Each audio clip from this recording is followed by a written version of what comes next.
Welcome to episode 19 in the Basketball Soapbox. I'm your host, Daniel Daly.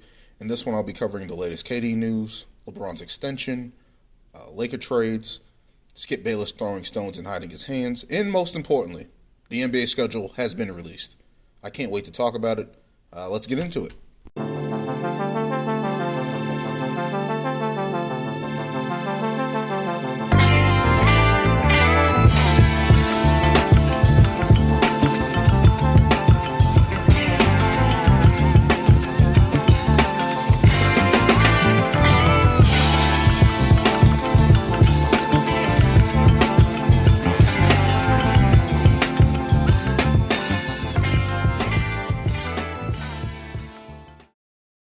Getting into our first topic on the day, we got the Kevin Durant latest standoff with the Brooklyn Nets. He requested from Joe Tsai to pick between Kevin Durant or the general manager Sean Marks and Steve Nash. And basically at a standoff, Joe Tsai came out and tweeted, hey, we're going to back the staff and management going forward and making the best decisions for the Brooklyn Nets. And it's just strange that Kevin Durant did this. Maybe he's trying to force his way out, but he's not going to look good in this situation. Again, he still has 4 years left on his deal, $198 million deal. The Nets are not in a position to trade him unless he had a no-trade clause. I just don't see the leverage that he has on this point in this situation. I feel like for him to turn around and ask the Brooklyn Nets to say, hey, I don't want to be here. Again, I still think this stems from Kyrie Irving not getting a max deal. Maybe he's like, you didn't take care of my homeboy. I'm out of here. We're going to be out of here anyway. He's going to get paid somewhere else next year. We can figure it out. Now, do I think that's the ultimate decision for him? And do I think that's the ultimate decision for the Nets? The Nets are probably trying to bring him back, probably trying to boost his value again after all the turmoil over the offseason, and try to see what they can bring back. But again, I've been over this in the past podcast. They have done everything to please Kevin Durant and Kyrie Irving in this situation. They brought in DeAndre Jordan, who was their friend. They brought in Steve Nash, who Kevin Durant requested. They brought in James Harden. They have tried to do everything to appease these two guys, and of course the whole COVID bug with that, whatever you want to say about that. But for Kevin Durant to turn around and just say, hey, I want out of here, and you got to pick between me and the coaching staff. Now, that's a wedge. You brought those guys here. The general manager, Sean Marks, was a big point in bringing guys here. And now you're trying to ask for him to get fired. You're trying to ask for the head coach you brought on to get fired. How does that work? And I just don't understand the power play he's trying to play here, trying to just create any type of noise to get out of there. And I just don't know what direction he's going in terms of where he's going to get traded, how soon that's going to be, what's his true motivation here. I really don't know. Kevin Durant should be the leader of the Brooklyn Nets. He's the best player, one of the best players in the league, if some people consider him the best player. I got him top 3, I should say. What's his angle here? I don't understand. Basically being a mercenary for hire, trying to go to Phoenix or Miami or Boston or these high caliber teams that are already established. And again, I always say this, I think he waited too long to ask for a trade demand. He should have did it before the draft when teams didn't trade and had draft assets, had cap space, most importantly. And now you do it this. Now you're putting pressure on the team to do something into the beginning of the season. And I think the Nets are just going to sit there and wait. Kind of similar to what Houston did to James Harden. But in this case, you still have 4 years left on their deal. They have options in play. Now, the only pressure on them is that in the trade for James Harden, they lost all their picks to Houston. So without Kevin Durant, they're going to lose games, basically, if he holds out or whatever the case may be. I don't think he wants to do that. I don't think he wants to miss basketball, even if it means suiting up for a couple of months in Brooklyn and just reiterate, hey, I want to be traded. Again, we don't know what's going to happen during the season. Maybe a team falls out of it and needs to make a big case to make a playoff push to get back. Kevin Durant adds that to your team. He adds to your offense. He's going to boost your team regardless. So a team during the middle of the seaon. I can see Phoenix saying, hey, we don't have it. Whatever we had the past couple of seasons, we don't have it after that Dallas Mavericks matchup. What happened last year. We can make this trade now, flip something, and get Kevin Durant. Potentially, can another team step up and be like Miami, Philadelphia, even a Boston Celtics, even though I don't want them to trade for Kevin Durant? Those are on the table. Like, those offers are on the table. There's teams out there that can definitely make some moves and trade for Kevin Durant. Now, what is that? What is the asking price for the Nets? They want to haul similar to Rudy Gobert, probably bigger than that, similar to Kevin Garnett when he got traded back in 2007 to the Boston Celtics. They want a big haul. I'm sorry, Kevin Durant is worth more than Rudy Gobert, even though I think Utah fleeced Minnesota. He's probably worth more than Kevin Garnett at that point in time, if we're being honest. Kevin Durant's a top 15 player in the NBA history, bar none. Like, whatever the case may be, whatever people want to say, cool, whatever. His talent is top 15 all time, in my opinion. No debate. To trade for him is going to take everything. It's basically going to gut a team. And I don't see a situation where the Brooklyn Nets sacrifice a couple picks there just to get Kevin Durant out of there. I just don't see that. They're going to want a high-quality player. And it's just funny looking at this roster because you have Kevin Durant, you have Kyrie Irving, you have Ben Simmons. If Ben Simmons is 100% to go, again, I think he's going to be best suited as a center in this league. A point center, he can revolutionize that spot again. Being as dynamic as he is, his size, his defense, his passing ability for the Brooklyn Nets, on paper, they have a good team. On paper, they have a good team. It should not be bad. Now, if they want a situation where the coach is gone, even though I think Kevin Durant brought Steve Nash in, if the upgrade at coach is what they need, I think somebody would willingly take the Brooklyn Nets job despite all that turmoil, but have that talent around there and try to make something happen. Like, I really think that's a pretty good team. You got Ben Simmons that can still run point guard.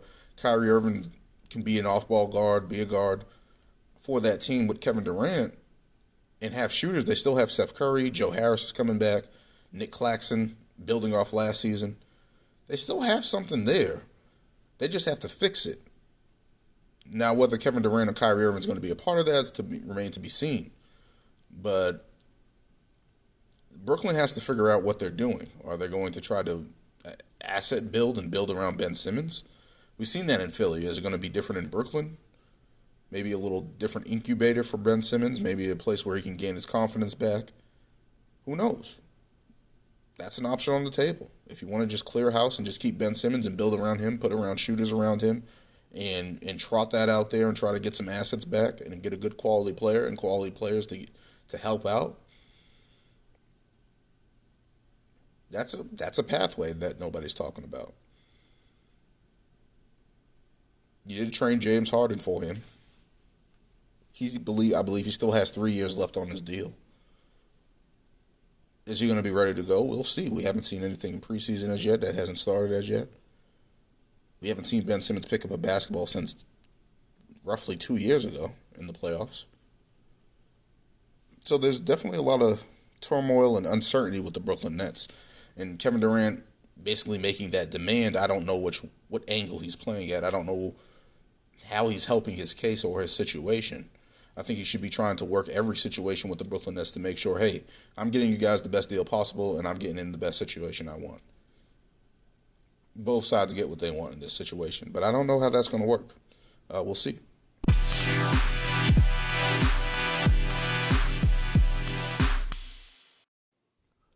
Moving right along on our next topic, we have LeBron James extension. He extended with the Lakers for 2 years, $97.1 million. Woo! Big time money.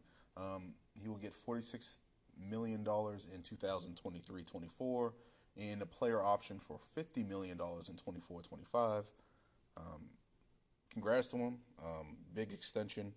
A player option in 24-25 season, $50 million. I don't know what the NBA TV deal or market share is going to be, if he's going to opt out and try to opt back in, or he's going to try to opt out and, you know, have the rumors out there of him playing with his son when he gets out of college.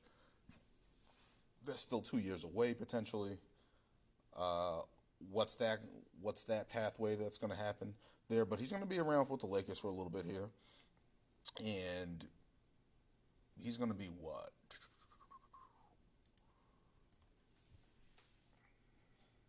Potentially 40 years old at the end of that deal, which would be crazy to see him continue to do this long, play at this level this long, and continue to push the boundaries of what we're seeing with age. We've seen with Karl Malone and Kareem Abdul-Jabbar, of course, Michael Jordan when he came back later in his career, and just to see LeBron continue to just maximize every dollar, continue to play at such a high level, it's just awesome to see. I've basically seen his whole career. But what does this mean for the Lakers going forward? They're still probably trying to move Russell Westbrook here. They targeting Kyrie Irving, even offering up the 2029 first round pick and any potential deal other than the 2027 first round draft pick. They're willing to add that extra pick now, and it's like, was that the signing with LeBron that a deal that, hey, we're going to try to make every move to win now, even offering up more picks in our future? Maybe that's the discussion they had in the extension talks. Um, Again, you're just looking around the league and what they can add. Potentially, they want Kyrie Irving just to bring in the shooting and his star power, his talent, his scoring ability. Kyrie Irving is one of the best at that. And in LA, he's probably going to be happy playing with LeBron, playing with AD. But the other trade that I think they should look at is the Buddy Hield trade that they tried to explore last season before getting Russell Westbrook. And especially from Indiana, who's looking to rebuild and clear ways for their young guys and really just tank and be at the bottom. They're most likely in that trade, they're going to buy out Russell Westbrook. That would be make the most sense. But to get back Buddy Hield, a capable shooter in the league, and somebody that will be playing very nicely next to LeBron. But in that deal, also getting Miles Turner. Anthony Davis is not always the healthiest. Miles Turner is a capable big, double-digit scorer, solid rebounder. Been in the top 5 blocks for the past 5 years. I thought that deal would have been done already. That seems like a deal that solidifies getting a shooter, a bona fide scorer in the league next to LeBron. Kind of Larry Hughes, but just needs to stay healthy and maybe be a confidence booster playing next to LeBron.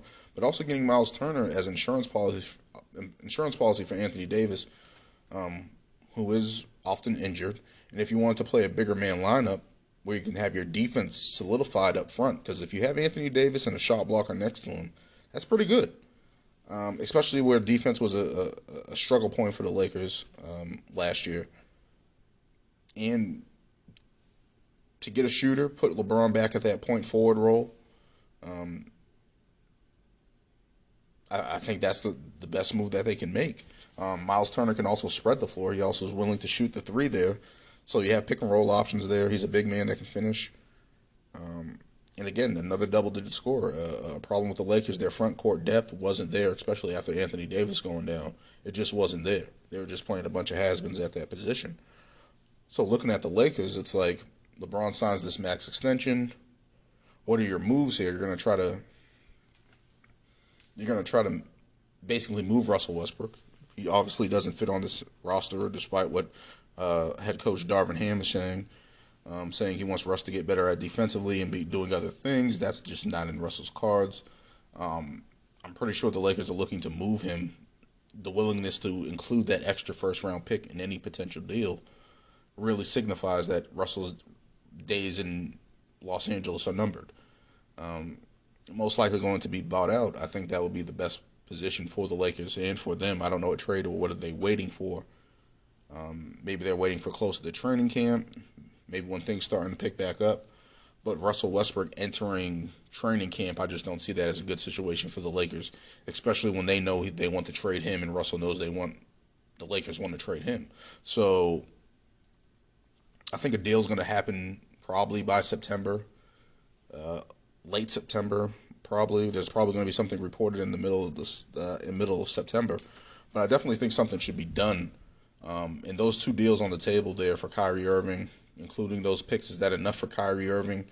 I would probably want more for Kyrie Irving than two picks that potentially could be altered by that time, and we don't know what the Lakers are going to do if they're going to clear cap space by then. That's what, 5, 6 years away, 2027, 2029, 5, 7 years away when those picks are going to be acclimated. The Lakers can look completely different by that time. They could have cleared all the cap space. LeBron James is most likely going to be retired. Anthony Davis, you can figure out what you're going to do with him. Is he the long-term option? I don't know. The Lakers can clear house and then be free agent players again and really bring in some talent potentially in 5, 7 years. Who knows? That's something that they have to consider there. If Brooklyn's willing to do that, I don't know. I honestly think Brooklyn should just run it back and just see what they got. But in terms of LA, I think Buddy Hield and Miles Turner are two needs that your team need. And try to figure it out that way rather than just having a bunch of has-beens off the bench and a bunch of one-year deals and these guys that just aren't going to fill the roster. Those guys that were there probably 10 years ago where you can find a guy for a year here or buyout market. Those guys aren't around as much as they used to be, I should say. Maybe you can find a quality guy here and there, but I just don't see it. Buddy Hield and Miles Turner seems like the best option for this team. Build a little bit more better defensively, add some shooting, especially where you were struggling on the defensive end and in three-point shooting. You desperately need that. I think that the Lakers should look at that. Let's get into our next topic because it definitely has to do with LeBron James and, most importantly, Skip Bayless.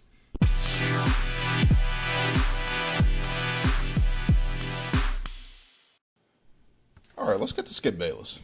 He's running amok again. For whatever reason, I don't know why. He just decides to do certain things. Maybe he's a troll. That's what people have told me. Maybe he's just trolling. But certain things just come off like hate. I don't want to say hate, like just trashing somebody. Or just being a nuisance. Or, in my case, I told somebody just making unnecessary comments. Just making unnecessary comments. And let's start with, I'll go to the extension afterwards. Let's get to the main thing, him criticizing or making the backhanded compliment towards Bronny James, Sierra Cannon, high schooler, kid of LeBron James, had a poster against the French team, big poster, went up, dribbled left, went up with his right hand and posterized this kid from France. Cool. Had no problem with that. Awesome dunk. I thought he landed just like LeBron. ESPN came out right away and just it reminded them that the LeBron dunk in Portland on Nurkic, the big poster going left and finishing with his right hand over the top. And I thought of that dunk. I thought Bronny landed like LeBron. I'm like, oh, that's dope to see the mannerisms be the same and basically a picture him a dunk, a picture copy dunk. That was just awesome. I thought it was cool. You know, a young kid getting a poster like that on national TV, dope. But then Skip Bayless comes out and tweets, "Hey, Bronny, impressive, but your dad would have dunked it left-handed. You sure got away with it, though." And I instantly got, I don't want to say pissed, but I got upset. Like, this guy's criticizing a teenage kid making a big play. And to basically have the history that he has with LeBron, basically, I want to say over the last, 15 years of, not necessarily, trashing LeBron the past 15 years, sticking up for his guy, Michael Jordan. Fair enough, whatever the case may be. If you don't think LeBron's going to be Michael Jordan, cool. Is LeBron always right in the situations that he makes decisions or big plays? No. But he's a 4-time champion. His resume speaks for himself, and despite all that, Skip Bayless just finds ways to trash LeBron. But now you're leaking it over to his son, who's 16, 17 years old, and made a big dunk. And on top of that, who criticizes a poster? Think about it. In the history of basketball, who criticizes a poster? A posterized dunk. A posterized dunk. This kid's 16, 17 years old making a big play against an international team, France, on TV. Big dunk. And Bronny was calm about his dunk. He wasn't wilding or mad, animated. He just made the dunk and trotted back up the court. But it looked awesome. And for you to come out here and just criticize this kid on a posterized dunk, and then he tried to say, oh, I'm critiquing, I'm just saying what the safer, smart move would have been, the conventional move would have been. Your dad would have done this. No, well, first of all, you're wrong. Because the dunk in Portland signified that. Clip by clip, both videos show LeBron James, Bronny James making the same exact play, making the same exact dunk. And who are you to say the conventional? These are athletes that train and do this on a daily basis, that do amazing things that aren't conventional, that aren't safe, that don't make no sense. We've seen Derrick Rose make reverse layups. No one ever said, oh, well, if he'd shot it like this, it would have went in like this, and that would have been the safer. No one says that. No one says that. And for him to try to sit there and be like, oh, well, the conventional thing would have been to, go left-handed and shield off the defender. Like, what? Did he dunk the ball or not? Was it a big play or not? And then all these skip defenders, oh, well, it's his job not to criticize and do all these things and talk about players. And it's a 16, 17-year-old kid making a big play. Who criticizes a dunk? Who critiques a dunk? It isn't like the Ricky Davis between the leg, Tommy Heisen going off and Ricky Davis missing the dunk in the prime time of a game. It's not any foolishness like a off the glass and then a miss. I've never heard anybody criticize a poster before, ever. Ever. Like, what? I just can't understand that. That's just baffling to me. Who criticizes a poster? Who watches somebody dunk on another human being and then say, well, you want to know what, man? He should have got more height on that. If he jumped off with his right leg and instead of his wrong leg and what? Like, I just don't get it. I really just don't get it. And his explanation is kind of weak. And then to continue Skip Bayless's throwing stones and hiding his hands play that he has going on here. I guess the Cowboys aren't on TV enough right now to talk about. But he makes a tweet. He goes, LeBron will make $200 million more than Brady in 2 fewer seasons. That's because Brady took the winner's discount to make his team better. So did Tim Duncan. His last 4 years, $10 million, $10 million, $10 million, $6 million. Billionaire Braun, almost $50 million in year 20 and 21. Lakers, no shot, congratulations, King. How do you do these backhanded compliments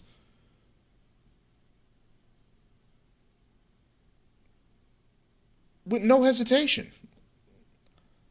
Like, you criticize, and everybody's defending Skip Bayless, saying, oh, he's right, and all this other stuff. And basically, I honestly think it's the Kobe deal towards the end of his career, the last 2 years of his deal. I believe he got $25 and $28 million going on his way out.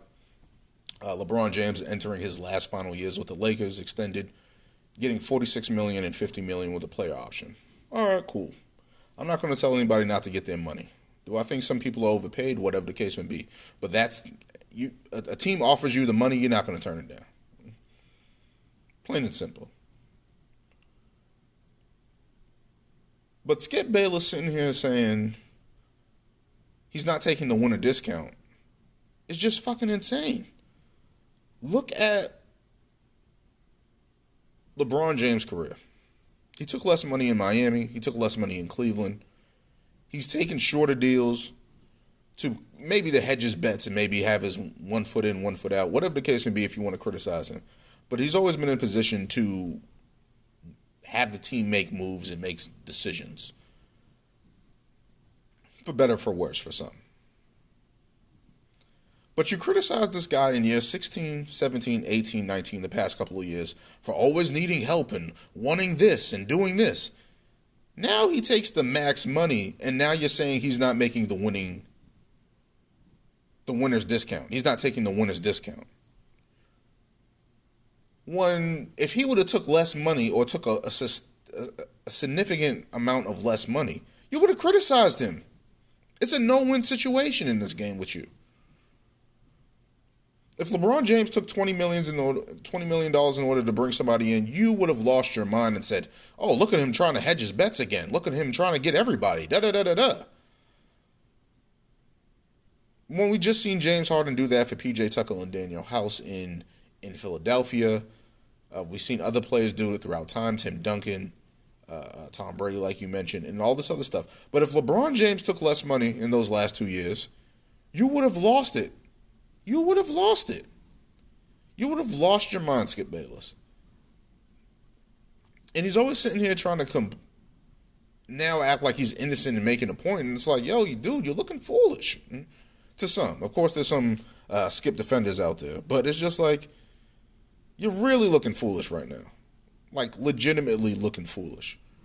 And I've been kind of wavering off Skip the past couple years. And, of course, Shannon Sharp, his counterpart, is animated and ridiculous at times and say things that just make you go, huh? It's entertainment. It's entertaining. He's comedy. But Skip Bayless just be saying some stuff like, it's like, okay, we understand that you got a role to play on TV. I get that. Cool. That's fine. I'm completely fine with that. Be the heel of this wrestling organization. Be the heel. I'm fine with that in certain aspects. But the way he tries to nitpick and basically have this case and keep up this facade and this bullshit. It's like, damn, man, you don't get tired? You criticizing a 16, 17-year-old kid for making a dunk. Like, who does that? On national TV. A respected sports analyst. It's wild, man. It's just wild. I just had to touch base on that. I just think it's wild. Like, how do you even go certain places with certain things? And I'm guilty of that too. I'm not gonna lie. But Skip Bayless, he's like, wow, man.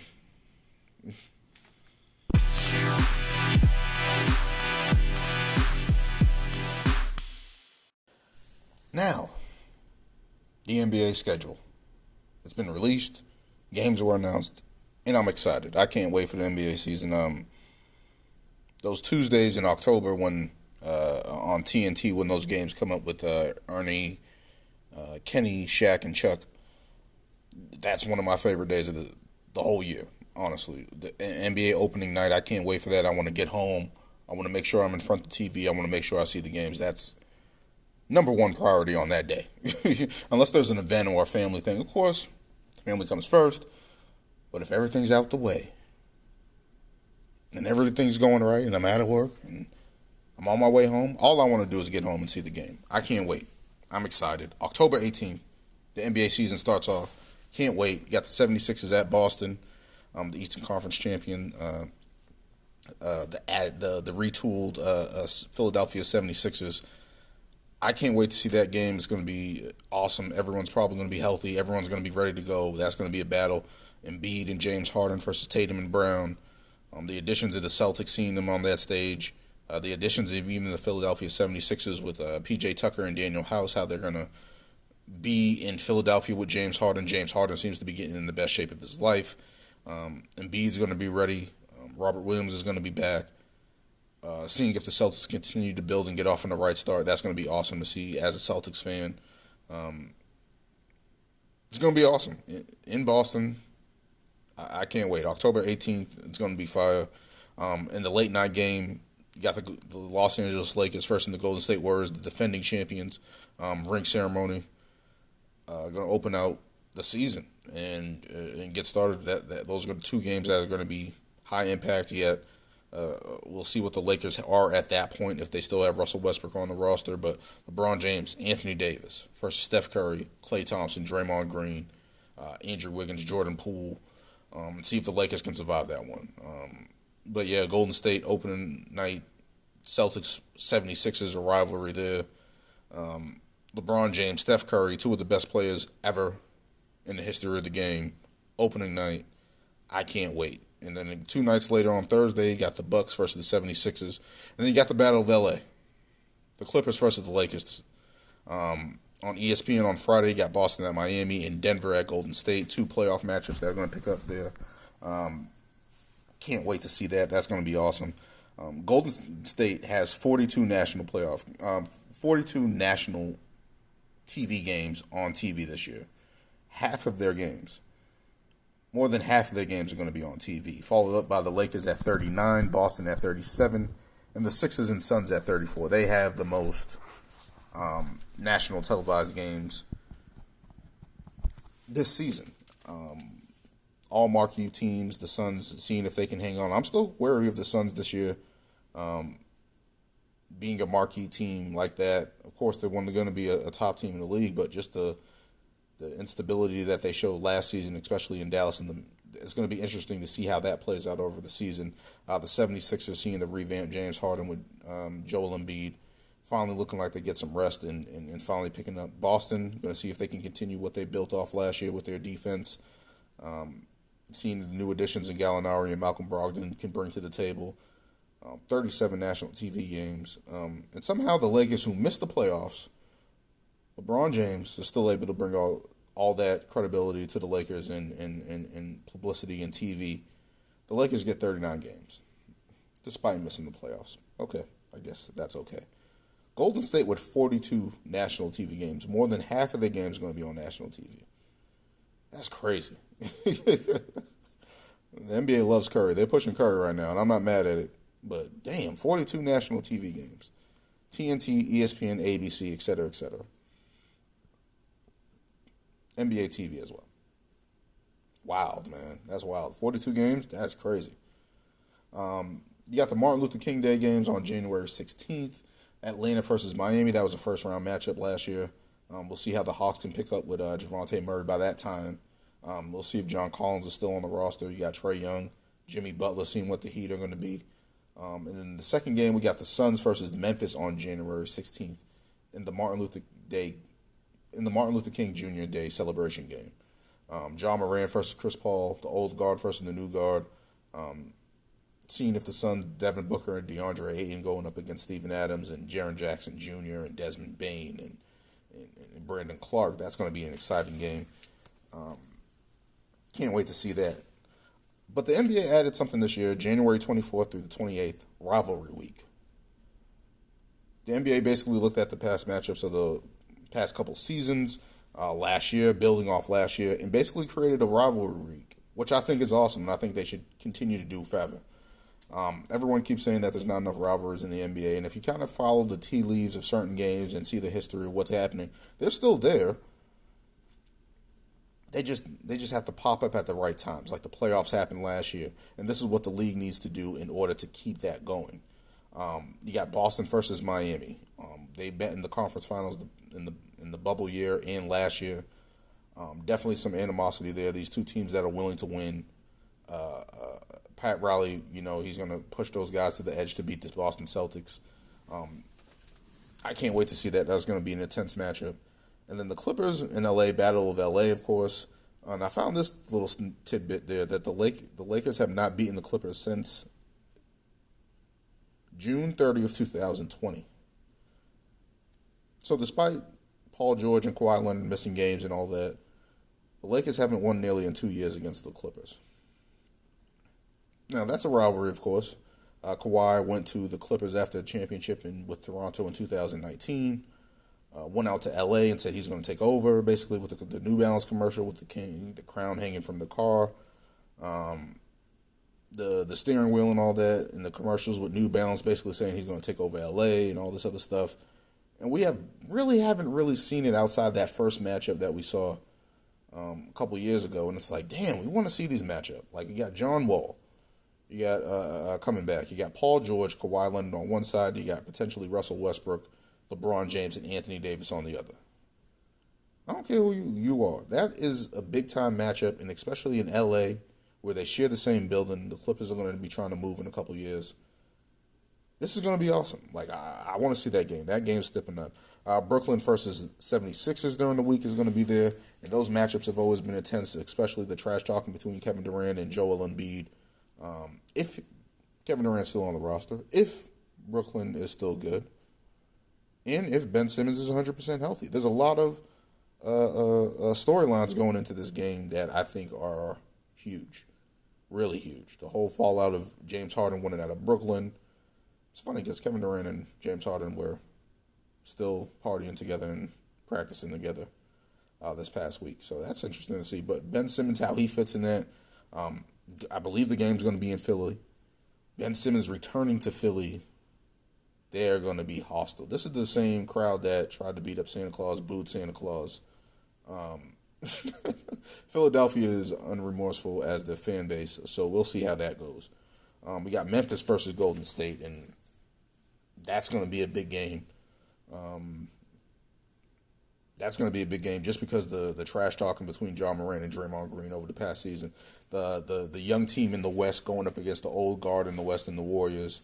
Contrasting styles, different lineups, different attitudes, different play styles. I can't wait. John Morant versus Steph Curry. That's going to be entertaining. Two of the best guards in the league. That's going to be a highlight reel in a big-time game. Following up, we got Chicago at Charlotte, which I don't understand how it's a rivalry week. People have told me it's supposed to be the Ball brothers, and I guess that's marketed, and I don't think that's a rivalry week. I think that should be a marquee game, maybe during the season or something like that. But Chicago and Charlotte, I think they only met, twice in the playoffs with Michael Jordan, and it wasn't like the Hornets put up a fight and gave Michael Jordan some run for his money, or there's some long, drawn-out history between these two teams. I just don't see that one, really. We got Dallas versus Phoenix, the last year's conference semifinals matchup where Dallas won in 7 and basically destroyed, annihilated, demolished, crushed the Valley, crushed the window hopes of the Phoenix Suns. And we're going to see if there's any redemption there between that. I know it's a regular season game, but this matchup, the way they're doing these rivalry matchups, there was definitely some animosity between these two teams in the way it ended. Can Phoenix bounce back from that? Can Phoenix answer the call of Luka Doncic? And, of course, this team looks a little different there. They got Christian Wood. They don't have Jalen Brunson anymore. Potentially, Dallas is in talks with Cleveland to get Colin Sexton so he can be added to this. It's going to be interesting to see how that plays out. That's going to be interesting to see how that plays out. To see if Phoenix can answer the call there and see if Luka can really continue to put his foot down on Phoenix. There's been a matchup nightmare since... this has been a matchup in the past with Dirk Nowitzki and Steve Nash and Phoenix and Dallas in the playoffs and stuff like that. So to see this continue in some sort of way, it's kind of cool to see it continue. And Luka's been playing Euro basketball, I believe, over the summer, and he's been in shape. So he's going to be on a tear this season, despite I don't think the roster is as good. Even with the addition of Christian Wood, I think other teams in the West are getting better, but Luka being in shape is definitely going to help Dallas's chances. Moving on, we got Memphis versus Minnesota. We got that first-round matchup last year in the playoffs. John Morant, Karl Anthony Towns, their dads. It's going to be must-see TV. I can't wait to see that. That's going to be two young teams fighting for position to get better. And the addition of Rudy Gobert is definitely going to change the impact of the Minnesota Timberwolves. So it's going to be interesting to see how that plays out. They got Toronto versus Golden State, which I kind of don't understand, but I understand they faced each other in the playoffs the last couple seasons, but I believe only Fred VanVleet and Pascal Siakam are on that team that were a part of that championship roster. So that's going to be interesting. Hopefully Pascal Siakam's working on his game. Nick Nurse came out, said Pascal's going to be looking great. So we'll see how that goes. And then we got Denver versus Philly, and everyone's like, these are two teams on different conferences. Where's the rivalry? The rivalry was in the MVP voting between Nikola Jokic and Joel Embiid. Joel Embiid said that he doesn't know what to do to get it. They just don't like him. He has to stay healthy. That's the main difference between the two. To me, I thought Nikola Jokic won the MVP fair and square. He was only a couple games behind Embiid. Embiid had the better roster, but for Nikola Jokic to step up and push that team to where he got them, I believe they even won a game against Golden State. So for him to push that team to where it was, I thought that was fair. So to see that MVP matchup come back up and that's the rivalry, I'm fine with that. Jamal Murray is also going to be coming back. I can't wait to see him back and playing with Joker and seeing Joker have some help go up against James Harden and Joel Embiid, and seeing that's going to be a matchup between two great big men in the league where people are saying the big man's gone, and I'm like, these two are two of the best in the game, playing at high level basketball, entering their primes. It's going to be awesome to see. Moving on, we got the Battle of the Boroughs, Knicks versus Brooklyn.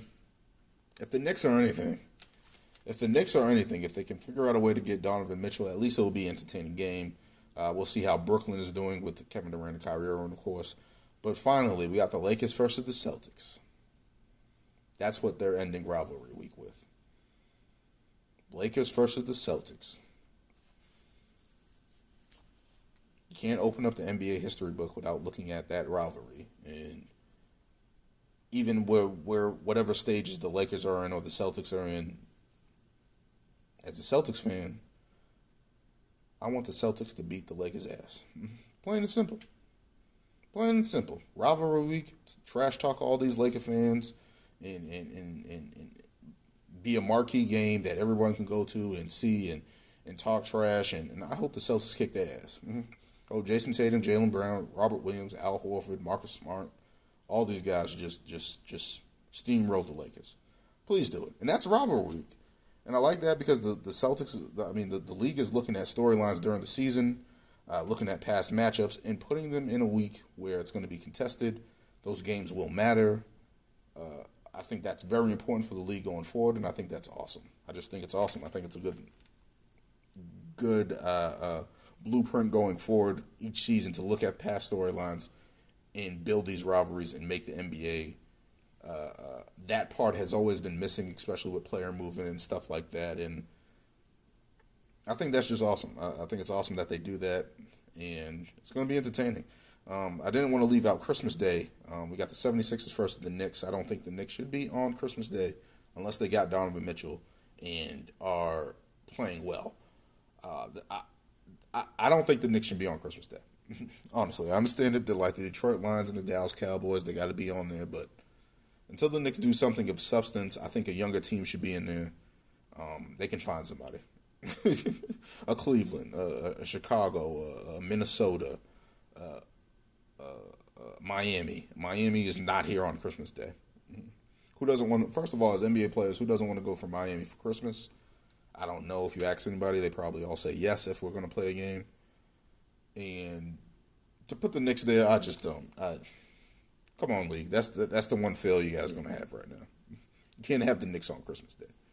You can't have that. Nah, enough is enough. Unless they get some entertaining players and turn it around and have some type of success going forward, you can't put them in marquee games like this. They should not be there. I would rather. I know you don't want to put the Hornets there. They're not as good. Let me just look 1 second because it's like you can put anybody there. Anybody there besides the Knicks. Like, come on. There's other teams there. Whatever the schedule is, change it and get it right. Get this one right. Put Toronto on there. I want to see Toronto. Put Toronto on there. Put Atlanta on there. Like, do something of that nature. Like, don't put the Knicks there. All right, enough trashing of the Knicks. Let's move on. Got the Lakers versus the Mavs. LeBron versus Luka. These teams are probably going to be battling at the middle or lower tier of the conference. By that time on Christmas, well, it's going to be Christmas Day, so the season's not really going to be in full tilt, but that's a big matchup. I think Christmas Day is kind of like the real starting point for the NBA season in terms of teams have gotten lathered a little bit, gotten a little bit more run, figuring out their lineups. Christmas Day is basically the starting point of, like, I don't want to say the second half, but like the second quarter of the season, I should say. Man, this is going to be a good way to see where the Lakers are, see LeBron and Luka, point forwards, leading their team. That's going to be awesome to see. Bucks versus Celtics, conference semifinal matchup that we saw last year. Hopefully everybody's healthy. Chris Middleton, everyone's saying the Celtics got lucky with Chris Middleton being out. I want the Celtics to prove the Bucks wrong and prove the naysayers wrong and really just get that going. Robert Williams hopefully is healthy. That's just going to be a good matchup. Giannis is always going to be a matchup nightmare for the Celtics. It's been, I think they faced in 2018, 19, and last year. So that's the past 3 years. Maybe that should have been rivalry week. The Celtics and Bucks, even stemming back to the 80s with Terry Cummings and Sidney Moncrief and Larry Bird and Robert Parrish in those days, and back in those days with Don Nelson. Yep. So that's a good game down on the Christmas Day. That's going to be awesome. I believe that's the 8 o'clock game. Yep, 2:30, or the 5 o'clock game. As we move to the nightcap, we got the Grizzlies versus the Warriors. That's going to be the first matchup, especially with all the trash talking going between those two teams. Warriors in the marquee spot with the Grizzlies, Ja Morant. I hope the Grizzlies are ready, and that's going to be entertaining. I really wish the Warriors were an Oracle. That's a whole different discussion for another day. Shout out to Oakland. And in the nightcap, we got the Suns versus the Nuggets. I'm going to try to stay up. I want to be honest. That's a lot of basketball during the day, but the Suns and Nuggets, that is an intriguing matchup. I love seeing Nikola Jokic. Chris Paul's my favorite point guard all time. Devin Booker, DeAndre Ayton, Miles Bridges, Jamal Murray coming back. That's going to be good. I love this schedule. I love when the NBA releases the NBA schedule. Christmas Day for me, hanging out with the family, opening presents, even as a grown-ass man. There's just a sense of unity and bonding there, watching the game, especially with my brothers, my family, my mom. We're all huge basketball fans at some point in the day, just watching games and together. But yeah, just the whole schedule is just awesome. I love looking at the schedule and seeing matchups. I already got I already printed the schedule out for the Celtics on the season. All their televised games, I know what they are. And this is just awesome. I love it. As for the Celtics, on December 10th, we get a finals matchup, rematch there during the regular season on December 10th and January 19th. I believe the first game is in Golden State, and the second game on January 19th is in Boston. I would love to go to that game. I want to try to figure out if I can even make that happen. But just looking at those two, I just love the schedule when it comes out and seeing all these games and seeing all the potential storylines and matchups, and I can't wait. I just love when the NBA does this, and I love the NBA, and I love watching the game. Schedule day is one of the best days. You see what games you want to see. You can tick them off. NBA soon. I believe in a month or so. I believe 2 months, almost 2 months away. Can't wait.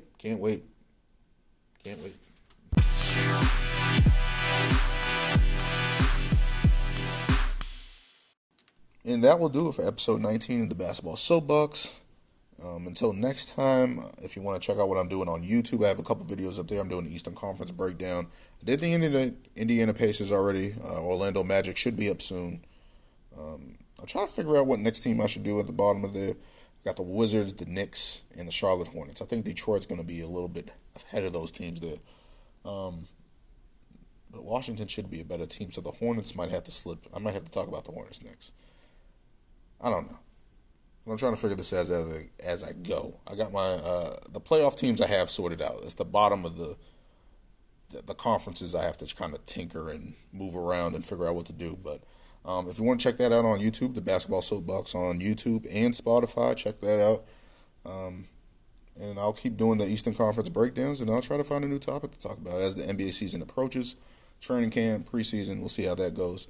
But until next time. Like, comment, subscribe, share, YouTube, Spotify, Instagram, the Basketball Soapbox. You know what to do. Until next time.